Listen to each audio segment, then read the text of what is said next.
Good day mga kahugot. Today is Mother's Day together with our Ramirez family, and thank you very much, and shoutout nga pala sa mga katukayo dyan na nagpahanda nito kay Maring Mean, Kevin, Beverly, and JR, and also Ian.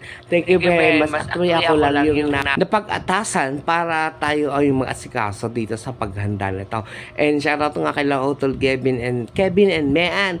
Yan sa magkapatid niyan, although nasa malayo silang lugar, sila yung nagpasabi sa akin na ay handa natin sila mama. Ayan yung sa jowa ni JR, si Bebe. Ayan, thank you very much. At tuwang-tuwa si tita habang binabasa yung mga comments nila, and napakaswerte niya daw sa kanyang mga anak kasi hindi nila nalimutan ang Mother's Day. Sana kuhanan mo ko ng ayas. Hello daw, and shout out sa kanyang mga anak.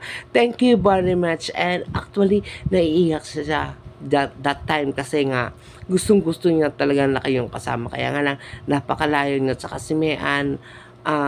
Masama yung pakiramdam. 2, 3. Ito na blow. Isa pa, B. Isa pa. 1. Dali na, B. Blow na. 1, 2, 3, blow. At yun na nga. At blow nga kunwari birthday ko. Happy birthday to you. Uy, ulo, hindi mo birthday. At eto, nagpa-isang kuha pa siya para nga sa handa niya nga daw sa birthday niya. Ulo, papahigot, wag kami, ano.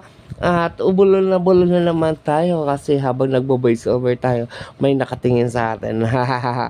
At eto, maraming salamat sa family. Kalanog, nandiyan sila Tita Jen. Yan, nandiyan sila Tita Jen. Tapos yung mga tropa, sila Utol, mga anak niya. Actually, sobrang init pero uulan. Pero may fountain dyan sa ibabaw ng aming bubong. Yun yung tinatawag na to.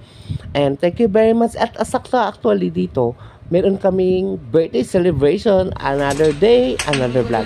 At eto na nangyari.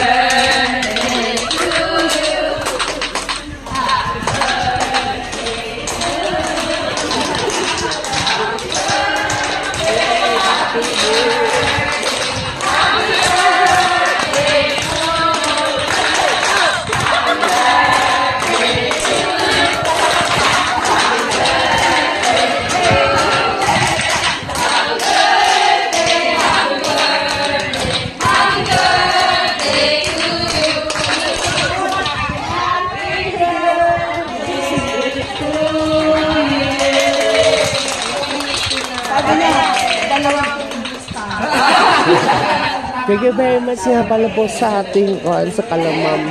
Sila po yung na-surprise sa team leader ko. Kalamam, habang nandiyan ako. At binigyan niya ako ng talaga sa bilao ng mga laki eh. Ewan ko bakit ganyan gagawin nila. Napakaramdam na surprise ka na mga seniors nyo, yung mga heads. Thank you very much mga guys. At thank you nga pala kay Bebe Isa na nagbigay ng chocolate sa akin. Shoutout sa iyo, Bebe. Sa Team Bravo, Ma'am TL, and Bebe, salamat sa inyong lahat. Sa lahat ng mga sumuporta at sa lahat ng mga sponsors natin dyan. Thank you very much. Hanggang sa muli!